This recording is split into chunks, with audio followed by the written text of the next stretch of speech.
She thought she had power until she met the man who could take it all away. Veronica Hale ruled first class with an iron grip, deciding who belonged and who didn't. But one flight, one slap, and one wrong man changed everything. Because Kalen RH's wasn't just any passenger, he was the man who could end her career before the plane even landed. Now, as her world unravels, one question remains. Has she learned anything?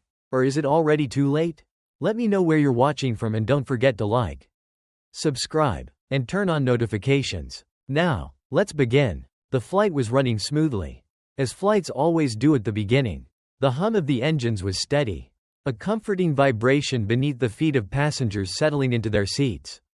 The flight attendants moved with practiced ease, their crisp uniforms and polished smiles blending into the expected rhythm of air travel. The world inside the plane was orderly, composed, as if nothing could disrupt the carefully structured choreography of first-class travel. Then it happened. A voice, sharp, firm, cut through the gentle murmur of conversation and the soft clinking of glasses. "Sir, I think you're in the wrong section." I turned my head, slowly, deliberately. I had learned long ago not to move too quickly in situations like these. Quick movements made people nervous. Quick movements made people assume. The voice belonged to a flight attendant, Veronica Hale, tall, polished, the weight of her authority pressed neatly into every word she spoke.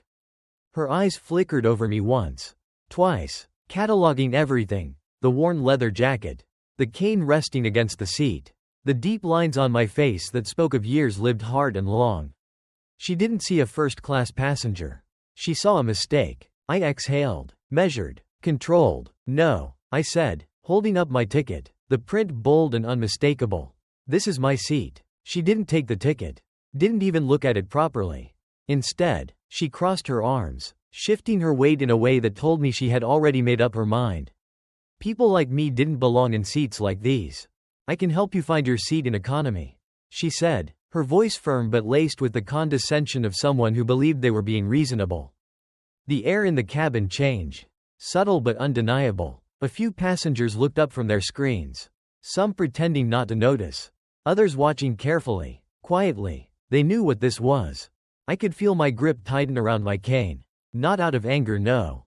I had learned to tame that long ago, but out of something else. Something colder. I was tired. I tried again, though I already knew how this game was played. "This is my seat," I said again, voice steady. She let out a sigh. Dramatic, exaggerated, the kind of sigh that people give when they are convinced they are dealing with someone who just won't listen. And then, without warning, she reached out and grabbed my arm. There was a sound, a gasp from somewhere nearby.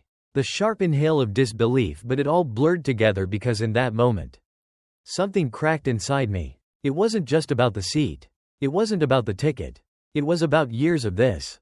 Decades of this. It was about the long stares in lobbies, the suspicious glances at hotel check-ins, the times I had been asked to step aside for random security checks, the dinners where my presence at certain tables was questioned.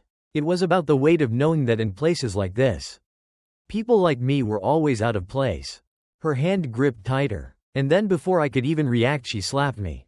It was quick, sharp, loud. The sound echoed through the cabin like the crack of a whip. For a moment, the world stood still. She had expected something, I think. Shock, submission, maybe even fear. But all I did was stare at her.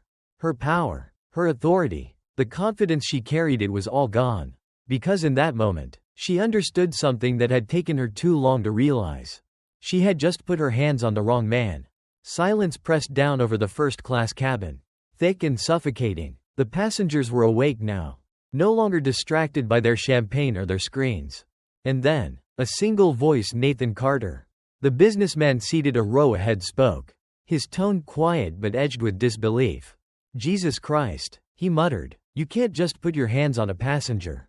But she wasn't listening. Not to him. Not to anyone. Her world was small, confined to the authority she believed was hers alone. I let out a breath, slow and deep, my fingers loosening around the handle of my cane. "You should think carefully," I said, my voice even, level, "about what you do next." Something flickered in her expression, something close to hesitation, but she doubled down, shoulders squaring as if she could force this moment back into her control. "I don't take orders from passengers," she snapped. And that was when she made the second mistake of the night. She reached for my cane. I didn't move. I didn't have to, because she had already lost. Passengers gasped, eyes darting between us, whispers stirring through the air like the beginnings of a storm. Noah Reed, the younger flight attendant near the galley, shifted nervously, his face pale. He had seen Veronica push limits before, but never like this. And then, the intercom crackled. A voice, deep and controlled, filled the cabin. "Miss Hale, report to the cockpit immediately." Everything changed in that instant. The certainty in her stance faltered. The thin thread of power she had been holding onto snapped. Because that voice, it wasn't just another crew member. It belonged to someone with real power. She hesitated, glancing between me and the cockpit, as if debating whether she could still turn this around. She couldn't. So, with a sharp huff, she turned on her heel and stormed toward the front of the plane. Passengers stirred, whispers growing louder. The man who had spoken up earlier, Nathan Carter, let out a quiet chuckle. She's about to find out exactly who she just messed with. I leaned back into my seat, exhaling slowly. I had seen this before. People like Veronica Hale, people who carried power like a weapon, who wielded their authority like a shield, who assumed that respect was something granted only to those they deemed worthy. They all thought they were untouchable. Until, suddenly, they weren't. And as the door to the cockpit closed behind her, as the murmurs in the cabin swelled and the weight of the moment pressed down on every single person on that plane, I allowed myself the smallest, quietest smile. Because before this flight landed, Veronica Hale was going to learn something that too many people like her never had to learn. Consequences. At first, it was quiet. Not the kind of quiet that comes from peace, but the kind that thickens the air, pressing down on the chest, stretching moments into something unbearable. The kind of quiet that makes people shift in their seats, makes them look at each other and then quickly look away. Veronica Hale walked toward the cockpit with a stiff back, her heels clicking against the carpet, each step like a countdown. Passengers were still staring, some wide-eyed, others whispering to their seatmates in hushed, urgent tones. The young flight attendant, Noah Reed, watched her go, his face tight with something between discomfort and dread. He had worked with Veronica long enough to know that she wasn't the type to back down, not even when she was clearly in the wrong. She had been summoned, and there was only one reason for that. Somewhere deep down, she knew it too. Still, she squared her shoulders and stepped into the cockpit as though she could command the moment back into her control. The door shut behind her with a heavy finality. And just like that, the cabin seemed to exhale. But I did not move. I stayed exactly as I was, my cane resting lightly against my knee, my hands still and measured. I had no reason to rush. Because I had seen this before. I had lived this before. The way power shifts in a room. The way a moment can change everything. Nathan Carter, the businessman in the row ahead, twisted slightly in his seat, turning toward me with something close to admiration. He had the easy confidence of a man who had never had to worry about being in the wrong section of anything. He smirked. "She's panicking now. You can see it." I didn't answer. I didn't need to. Instead, I let my gaze drift toward the curtain separating first class from the rest of the plane. I could feel the weight of the moment pressing in from all sides.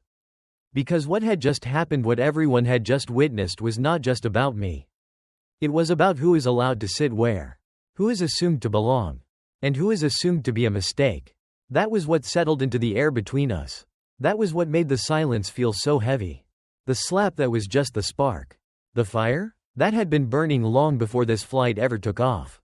Inside the cockpit, the space was small, the air thick with the sterile scent of recycled oxygen and the quiet hum of machinery. But power lived here. It pulsed beneath the polished buttons, the illuminated control panels, the voices that crackled in through the radio. Veronica stepped in, expecting to see only the captain. She was wrong. Grayson Langley, tall, dressed in a sleek black suit, stood beside the pilot's chair, his arms folded across his chest, his expression unreadable. She knew exactly who he was. A corporate executive, a man who didn't get involved in minor onboard disputes, a man who didn't concern himself with anything that could be handled through routine procedure. Unless it wasn't routine. Captain Lawrence Bishop sat in his seat, his face blank, but the way he glanced at her sharp, assessing, made something tighten in her stomach. For the first time that night, Veronica was not in control. Grayson studied her for a long moment, his silence stretching unbearably. Then, finally, his voice came through the air like a scalpel. Smooth, precise, cutting. "Miss Hale," he said, "do you want to explain why a first-class passenger was physically assaulted on your flight?" The words landed like a fist to the ribs. Veronica swallowed hard. Her pulse hammered against her throat. But she forced herself to stand tall. "Sir, there was a misunderstanding," she said, her voice clipped. "Professional. The passenger didn't appear to be first-class material. And Grayson inhaled sharply. Just once. And that was all it took. The heat in her face grew unbearable. Because the room had just changed. Captain Bishop folded his arms, his jaw tightening. Grayson set his tablet down on the armrest. "Did you hear yourself just now?" Veronica hesitated, suddenly uncertain. "Sir, I didn't appear to be first-class material," he repeated, voice dropping, slow and deliberate. Her mouth went dry. She didn't say anything, because there was nothing to say. And then Grayson delivered the final blow. "Miss Hale, do you know who that passenger is?" Silence. A long, painful stretch of it. She knew the answer was coming. She just didn't know how bad it was going to be. Grayson's eyes stayed locked onto hers as he said, "His name is Kalen R.H.'s." It was familiar. It tickled something in the back of her mind. Something she had read once in a training manual or overheard in a briefing.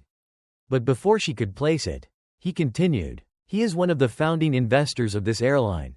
A decorated veteran. And he owns a significant percentage of this company." The blood drained from her face.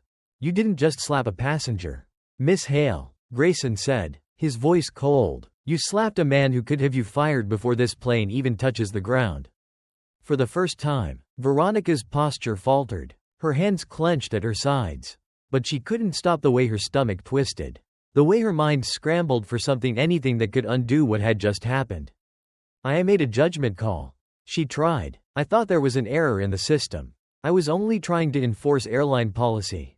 Grayson's jaw tightened. "What policy?" he asked, voice dangerously quiet. "Allows you to put your hands on a passenger?" She had no answer. Because there wasn't one. Her throat closed. A silence settled into the cockpit. Thick and suffocating. And that was when she realized she wasn't walking away from this. Not this time. Grayson exhaled slowly, shaking his head. Then he turned toward the captain. "Captain Bishop, as of this moment, Miss Hale is relieved of duty for the remainder of this flight. When we land, she will report directly to corporate for review." The finality in his tone sent a spike of dread down Veronica's spine. Her mind raced, but there was nowhere for it to go. Because she had done this to herself. Captain Bishop reached for the intercom. His voice, steady and commanding, filled the plane. "Miss Hale, return to first class. You will apologize to Mr. R.H.'s publicly. Then you will remain in the galley until landing." Her stomach dropped. Publicly. She barely felt her feet move as she turned, stepping back out into the cabin. The passengers were waiting, watching, and for the first time in her life, Veronica Hale had to answer to someone else. And there was nowhere to run. Veronica Hale stepped back into the first-class cabin. But she did not enter the way she had before. The weight on her shoulders was no longer power, it was something far heavier. Something pressing and unrelenting. Shame, fear, consequence. The air in the cabin had changed. Passengers who had once looked past her, who had taken her presence as part of the expected order of things, were now looking directly at her. Their expressions ranged from open curiosity to quiet judgment, to something sharper recognition. They knew what they had seen. And now, she had to face it. She took a slow, measured breath, smoothing down her uniform, grasping for any trace of authority she might still hold. It was gone. And yet, she still tried. She walked stiffly toward Kalen R.H.'s. Her steps careful, deliberate, but she was not careful in the way she had been before, not in the way that made her seem powerful. Untouchable. No. Now, she was careful like a woman stepping onto a frozen lake, unsure if the ice beneath her feet was about to crack. Kalen had not moved. He sat exactly as he had before. His broad shoulders relaxed, his cane resting lightly against his knee, his hands still. But that stillness, it was not surrender. It was command, a presence that did not need to be loud to be understood. When she stopped in front of him, a hush settled over the cabin. Passengers had put down their drinks.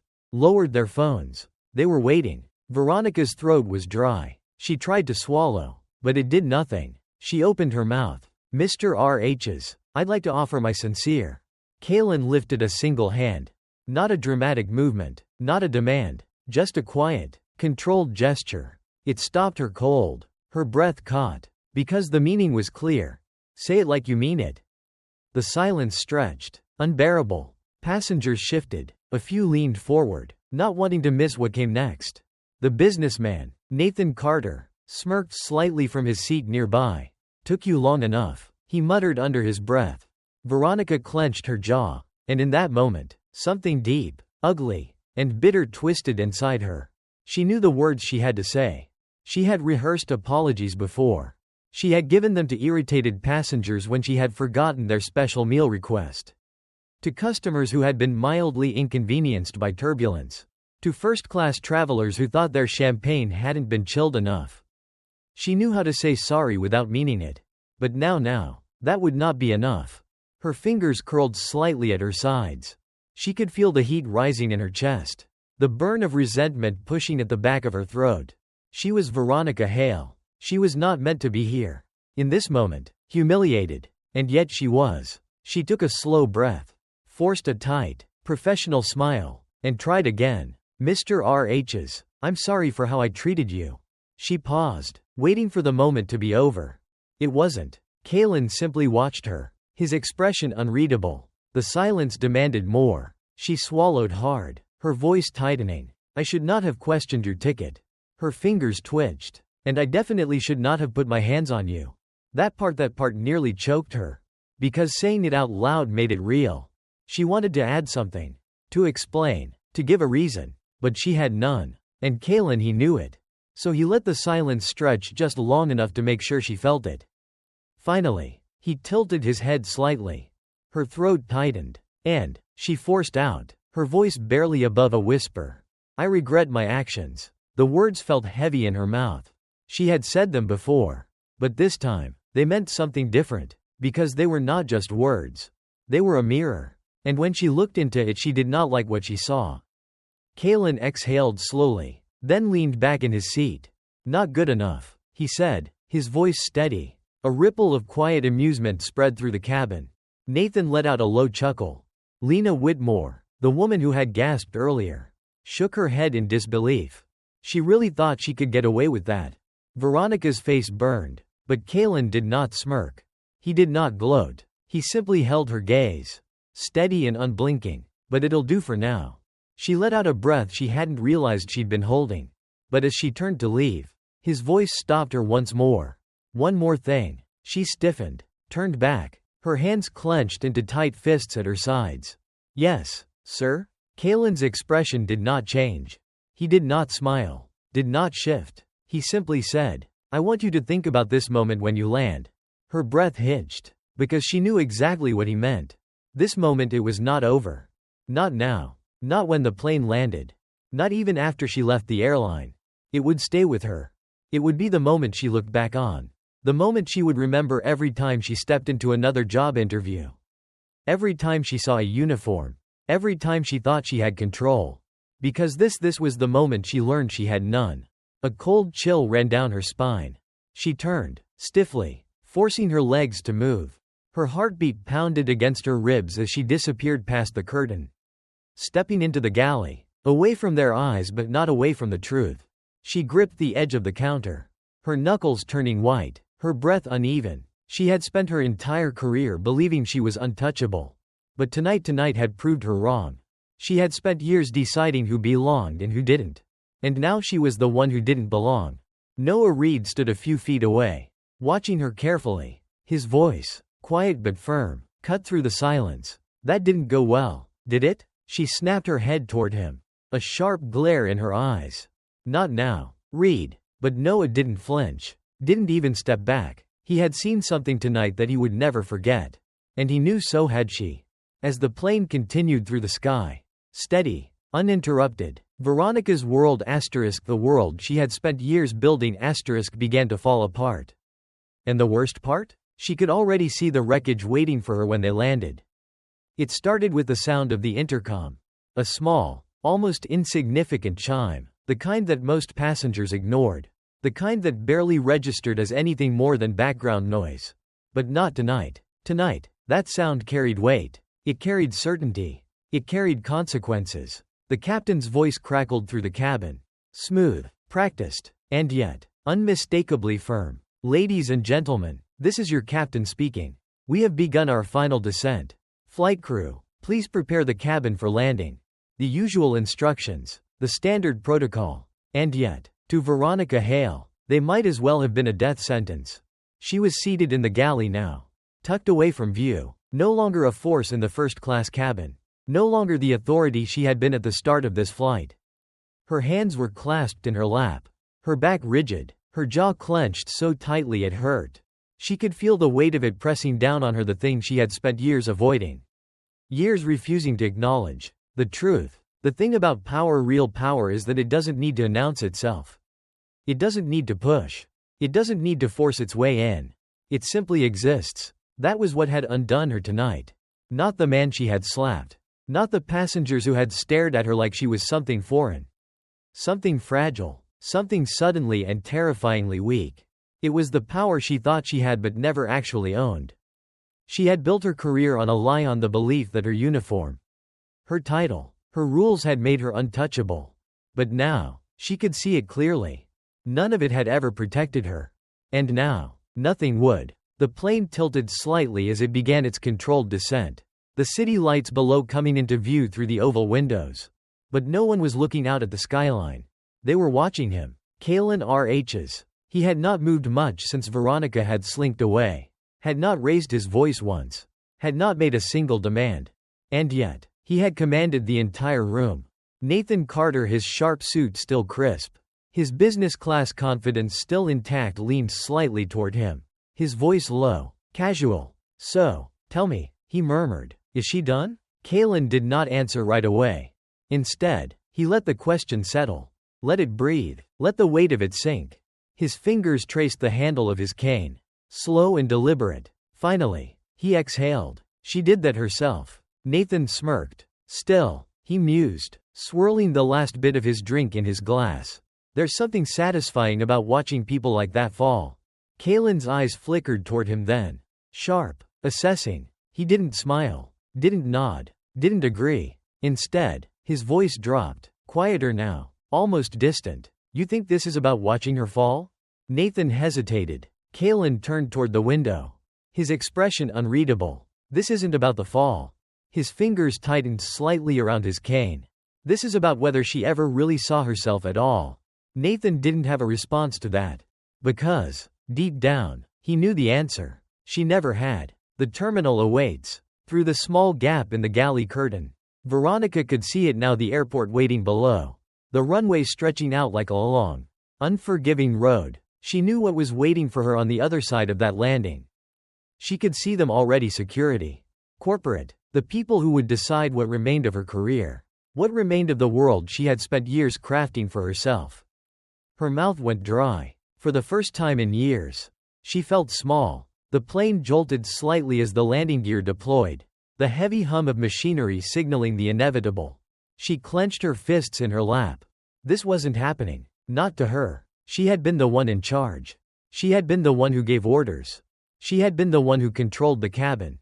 But tonight, she was the one being escorted off the plane. She turned slightly, catching a glimpse of Noah Reed standing near the entrance of the galley. His arms were crossed, his posture relaxed, but his eyes carried something close to pity. And that, more than anything, made her stomach twist. What? She snapped, her voice low, bitter. Noah tilted his head slightly. Then, softly, without cruelty, without mockery, just simple, undeniable truth, he said, I warned you. Her breath hitched. Because he had. And she hadn't listened. Because she had never had to listen before.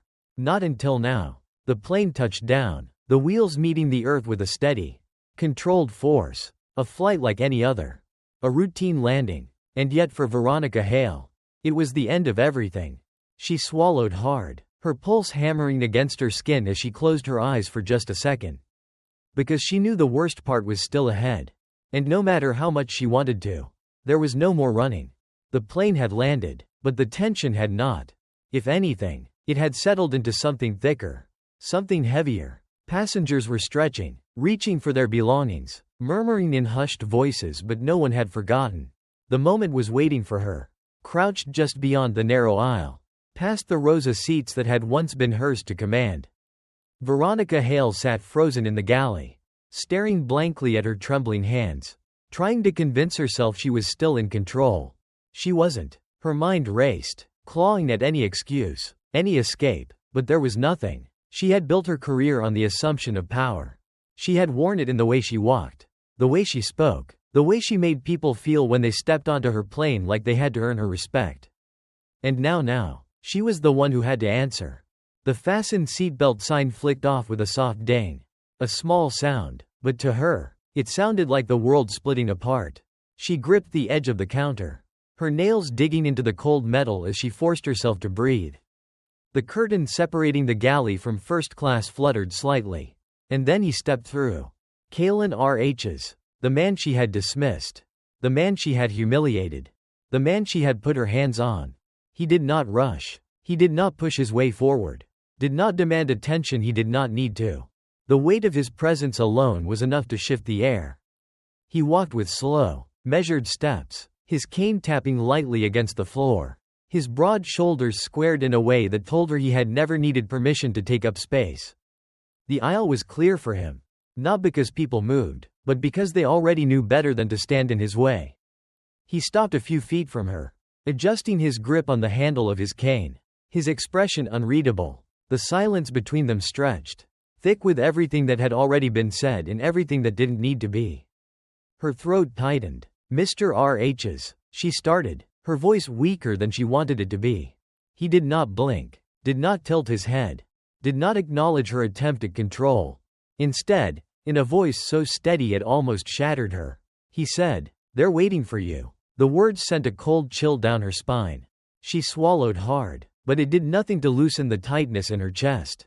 Her fingers twitched at her sides. She had thought for one desperate moment that he might let her go quietly. That he might look at her and see someone who had simply made a mistake. That he might have the decency to let her leave with dignity. But that was the problem, wasn't it? He didn't owe her anything. She had not given him dignity when she saw him step onto this plane. She had not given him respect when she questioned his right to his seat. She had not given him humanity when she put her hands on him. And now, she would receive nothing in return. She forced herself to stand. Her legs were stiff, unsteady. She was used to walking with confidence. Used to carrying herself in a way that told the world she was the one in charge. But now, she was just walking toward the end of something. Kalen stepped aside, giving her space to pass. Not as an act of mercy, but as a reminder this was her doing. Passengers whispered as she moved through the cabin, their gazes heavy on her back, their judgment thick enough to choke on. She had spent years making people feel small. And now, for the first time she understood what that felt like. Noah Reed stood near the exit, his arms crossed tightly over his chest. He did not smirk, did not gloat, did not say anything at all, because he knew she already understood. She stepped past him. The door of the aircraft was open, and just beyond the threshold they were waiting. 2 uniformed security officers. And standing beside them, sharp-eyed and unreadable, was Grayson Langley, corporate, the man who had been watching from the cockpit, the man who had already decided her fate before the plane had even touched the ground. Her breath hitched. She turned, one last time, as if she could somehow take it all back, as if she could somehow change the course of what had already happened. Her eyes locked with Kalen's, and in that moment she saw it. The thing she had refused to see before. The thing that had always been there, waiting for her to acknowledge it. This wasn't about one flight. It wasn't about one mistake. It wasn't even about one man. It was about all of it. It was about the way the world had been built. The way people like her had learned to move through it, assuming their authority was natural, their control justified. The way people like him, people like Kalen, like so many others, had always known better. Because they had spent their entire lives navigating a world that refused to see them as equals. She had thought she was powerful. She had thought she had the right to decide who belonged where. And now, she understood. She had never had power. She had only ever had privilege. And privilege only exists as long as no one challenges it. Kaylin had not taken anything from her. He had simply made her see the truth. And that was the thing she could not undo. Grayson's voice broke through the moment. Low and final. Miss Hale, let's go. She had no choice. She turned, stepped forward, and walked off the plane. And just like that she was gone. The airport terminal was alive in the way all terminals are. Rushed voices. Rolling suitcases. Tired faces moving through fluorescent light. Everyone focused on their own destinations. But for Veronica Hale, there was nowhere left to go. She was led through a different part of the airport now. A part she had never had to notice before. She had walked through terminals 1,000 times in her crisp uniform. Her posture perfect, her pace commanding. But this time, she walked between two security officers. Her steps were not her own. And the walls seemed to close in. Her stomach twisted. She could feel eyes on her. Though most people barely glanced up, too distracted. Too wrapped up in their own worlds. But the ones who did see her, the ones who recognized her, had a look in their eyes that sent something ice cold through her veins. They knew. They all knew. Her uniform no longer meant authority. It meant shame. She kept her chin high. But it wasn't the same. Her spine wasn't straight with pride anymore. It was stiff with fear. The door clicked shut behind her. The air was different here, sterile. Cold. Final. It wasn't a courtroom. It wasn't an interrogation room. It was worse. Because this was the place where people disappeared. She had been on the other side of rooms like this before. She had seen flight attendants get pulled aside after a bad flight. Had watched junior crew members leave these rooms pale-faced, clutching termination papers in their trembling hands. She had even smirked once or twice at their misfortune, shaking her head, convinced that she would never be one of them. She had been wrong. Across the table sat Grayson Langley. His suit was impeccable. His tablet rested neatly on the desk. Open, though he wasn't looking at it. He was looking at her. His eyes weren't angry, weren't even disappointed. They were worse than that. They were indifferent. Beside him, Dominic Walsh, the airline's legal advisor, barely glanced up from the folder in his hands. And to Veronica's right, Kaylin R.H.'s. Sitting there like he had always belonged. Like he had never had to prove it to anyone. He didn't look at her with anger. He didn't look at her with pity. He just watched, calm, steady, like a man who had already lived through storms far greater than this. Veronica sat stiffly, her hands folded so tightly in her lap that she could feel her nails biting into her skin. She had been here less than a minute. And already, she was losing. Grayson cleared his throat. Miss Hale, he said smoothly, let's not waste time. The finality in his tone made her breath catch. Dominic placed a document in front of her. She didn't look at it. Not yet, because she already knew what it said. Her throat tightened. Still, she forced herself to lift her chin. I understand that I made a mistake, she said carefully. I let my judgment be clouded by. Grayson held up a hand. A small motion, but it silenced her completely. You let your judgment be clouded, he repeated, voice slow, almost amused. Then he exhaled through his nose. Miss Hale, let's stop pretending this was a mistake. Her stomach dropped, because she had never been on this side of the conversation before. She had always been the one giving these lectures. She had always been the one sitting in power. But now, she was just another employee who had crossed a line she could not uncross. She could feel herself slipping. Could feel the last thread of control snapping. So she did the only thing she knew how to do. She fought. She straightened. I have given this airline my entire career, she said, her voice clipped. I have been an excellent employee. I have. Stop. Kaylin's voice cut through the room. Not loud. Not angry. Just final. Her breath hitched. Because it was the first time he had spoken. And when she turned toward him, really looked at him, she realized something terrifying. This man had not come here to watch her beg. He had come here to end this. Kaylin exhaled slowly, resting both hands on the head of his cane. His voice was quiet when he finally spoke again. Would you have apologized if you hadn't been caught? Her chest tightened. She opened her mouth, then closed it, because there was no right answer. And Kaylin, he already knew it. The silence pressed in around her. Grayson tapped a finger against the desk, glancing at Dominic. Dominic barely looked up as he spoke. Miss Hale, as of this moment, you are suspended without pay pending termination. Her pulse stopped. No, this wasn't happening. She hadn't even defended herself yet. But they weren't waiting. They weren't giving her a chance. Dominic continued, his tone dry, professional. Your actions today were not only inappropriate, but they have also put this airline at risk. Physically assaulting a passenger, let alone a high-profile investor, has consequences. Her body felt numb. I understand that I made a mistake. She tried again, but her voice was weaker now. Smaller. Kaylin exhaled slowly. You didn't make a mistake, Miss Hale. She flinched, finally forced herself to meet his gaze. His eyes weren't filled with anger. They were filled with something much worse. Certainty. You made a choice. The words hit her like a blow. Because he was right. And now, there was no way to take it back. Grayson cleared his throat, glancing at the document in front of him. Effective immediately. You are permanently banned from working with this airline in any capacity. Her breath caught. No. This couldn't be real. She had expected a suspension. Had expected something she could fight. But this? This wasn't punishment. This was erasure. The walls seemed to close in. She tried to breathe, tried to speak, but nothing came. Grayson nodded toward security. Escort her out. Veronica's pulse hammered. No wait. The officers stepped forward. She turned wild. Desperate but Kaylin was already standing, adjusting his grip on his cane. He didn't look at her. Didn't need to. Because the punishment had already been handed down. And he was finished with her. The officers took her arms gently. But with certainty. Her vision blurred. Because for the first time in her life she wasn't in control. And as she was led from the room, past the glass walls, past the busy terminal where no one even noticed her anymore, she realized something even worse. She never had been. The doors of the corporate office slid open with a soft mechanical hum.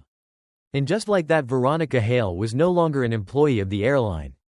No uniform, no authority, no control. She stepped into the evening air.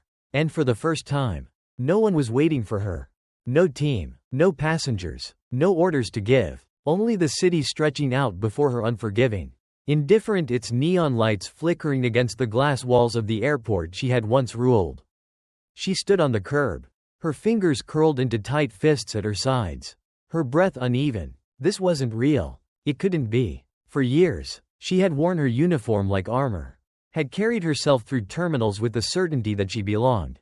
She had never questioned it. Had never needed to. Because people like her, they didn't get escorted out of buildings like criminals. They didn't get erased. But tonight, she had learned a different truth. Power is not something you own. It is something that is given to you. And when it is taken away, you are left with nothing but yourself. Her heels clicked against the pavement as she moved through the nearly empty parking lot. The sky was dark now. The last traces of sunset swallowed by the glow of streetlights. The world had moved on. People were still boarding flights. Planes were still taking off. The airline, the thing she had given everything to, was still operating without her. Her car was parked in the employee lot. But she wasn't ready to leave. Because leaving meant accepting that this was real. She pulled out her phone. Her fingers trembling slightly as she scrolled through her contacts. Her mind grasped at names, people who could fix this. People who could pull her back from the edge. But as she stared at the screen, a hollow truth settled deep in her chest. There was no one to call. She had never needed friends. Had never built real relationships. She had built power. And now there was no one left to fight for her. A notification appeared at the top of her screen. She tapped it, her stomach twisting. It was from the airline's corporate office. Her final notice. Her termination papers had been processed. Her benefits revoked. Her employment file updated. Her access to company systems disabled. And then the final line. A formal review of your actions has been sent to the National Flight Regulatory Board. Any attempts to reapply for an airline position will require full disclosure of this incident. Her fingers went cold. Her throat tightened. She had thought the worst was over. It wasn't. This wasn't just about losing this job. This was about losing the sky. No airline would touch her now. No company would risk hiring someone who had been branded a liability. She had been powerful once. Now, she was just a warning. She locked her phone, tossed it onto the passenger seat, and gripped the steering wheel with both hands. Her breaths were short, uneven, and then for the first time in years she broke. Not just tears, not just frustration, but something deeper. Something like grief. Because this wasn't just the end of a job. It was the end of who she had been. Inside the airport, Kalen RHs stepped into the terminal. He moved with the same quiet steadiness he always had, his cane tapping lightly against the polished floors. Nathan Carter fell into step beside him, adjusting the strap of his briefcase over his shoulder. So that's it? Nathan mused. She's finished? Kalen didn't answer right away. He never did. Instead, he let the question settle between them. Finally, he exhaled. She was finished before this flight even took off. Nathan let out a low whistle. That's cold. Kalen shook his head. No, he said. That's the truth. Lena Whitmore, the woman who had watched it all unfold from first class, caught up to them. Her voice was quieter. Do you think she learned anything? Kalen stopped walking. For the first time, his jaw tensed just slightly. Then, slowly, he turned back toward the glass walls, his gaze drifting toward the parking lot where a woman sat alone in her car, staring at a future she no longer recognized. His voice was steady. That depends. Lena frowned. On what? Kalen's grip tightened slightly on his cane. On whether she blames herself or everyone else. And with that, he turned away. Because he already knew how this story would end. It always did. The night was long, and the city did not wait for her. Veronica sat in her car, gripping the wheel as if it could somehow steady the unraveling world around her. The airport loomed in the rearview mirror, cold, distant, a place she had once commanded but could never return to. Her breath was unsteady, her body tense, but there was nowhere to go. She was still waiting for something, a reprieve, an answer, an escape. None came. She had spent years believing in the structure of things, believing that her place in the world was secured by the uniform she wore, by the clipped authority in her voice. But now, stripped of all of it, she was left with something far more terrifying. Herself. Who was she now? If she was not Veronica Hale, senior flight attendant, first-class authority, enforcer of the rules, then what was left? The city stretched before her, vast and indifferent. It did not care that she had been someone once. It did not care that she had made the rules. She had built a life on the assumption that power flowed in one direction. That respect was something taken, not given. But tonight, she had learned the truth. Power was never hers to keep. It had been a loan granted to her by the very system she upheld. And when she failed to wield it with the caution it demanded, it was taken back, swiftly and without mercy. She let out a bitter, hollow laugh. How had it unraveled so quickly? How had a single moment, one slap, one act of arrogance ended everything? But that was a lie, wasn't it? It hadn't been one moment. It had been every moment before it. Every time she had dismissed a passenger with barely a glance. Every time she had spoken down to someone because she assumed they had no power to fight back. Every time she had looked at a man like Kalen RHs and decided, without thinking, without hesitation, without doubt, that he did not belong. Her stomach twisted. This wasn't just about what she had done. It was about who she had been. And now, who she would become. Inside the airport, the world continued. Flights took off. People rushed to their gates. Voices echoed through the high-ceilinged halls, calling names, announcing departures. Kalen RHs moved through it slowly. His cane tapped lightly against the polished floor, a steady rhythm against the tide of hurried footsteps. He was in no rush. He never was. Nathan Carter walked beside him, his hands in his pockets, his smirk lingering like the last traces of a storm that had already passed. I have to say, Nathan murmured, I don't think I've ever seen someone lose everything that fast. Kalen didn't answer. He had no interest in her loss, only in what came after. They reached the security checkpoint, and Nathan sighed, adjusting his tie. Well, it's been a hell of a flight, he said, holding out a hand. Safe travels, Mr. RHs. Kalen shook it. Firm, brief. Nathan hesitated. Then, voice softer now, less amused, he said, You think she'll be all right? Kalen finally looked at him. His expression was unreadable, but his eyes held something quiet, something deep. That's up to her. Nathan raised an eyebrow. You don't seem like the kind of man who believes people change. Kalen's gaze flickered toward the doors, the ones Veronica had walked through minutes ago. The ones that had closed behind her like the final chapter of a book she had never expected to read. Most don't. Nathan nodded, considering that. And then, with a final smirk, He turned and disappeared into the crowd. Kalen watched him go. Watched the airport move, shift, continue as it always did. Then, with a slow breath, he tightened his grip on his cane, adjusted his jacket, and walked forward. He had never needed permission to move through this world. And tonight, he had reminded someone else of that truth. Whether or not she chose to see it, that was not his burden to bear. Veronica had not started the car yet. She wasn't sure she knew how. Her hands were still on the wheel. But the world had tilted. And she no longer recognized the road ahead. She had thought power would protect her. She had thought she had been untouchable. But power had never been the thing protecting her. Privilege had. And privilege is a fragile thing, a thing that vanishes the moment it is questioned. The moment it is held up to the light. She had spent years believing she knew the rules. But tonight, she had learned who had written them. Her breath was shaky as she reached for her phone again. She stared at it for a long moment. Then, with slow, deliberate fingers, she pulled up a new search. Her heart pounded as she typed. Her fingers hovered over the screen. And then finally she pressed enter. The screen loaded. And there, in black and white, were the stories she had never cared to read before. Stories of men like Kalen R.H.'s. Stories of veterans denied service in restaurants after returning home from war. Stories of first-class passengers who had been quietly, subtly, but intentionally pushed aside. Stories of people who had been told, over and over again, in ways both small and loud, that they did not belong. She exhaled, slow, heavy. She had never looked, never thought to, because she had never had to. But now, she had no choice. Because tonight, she had been the one on the outside. And for the first time in her life she understood how it felt. The silence stretched around her.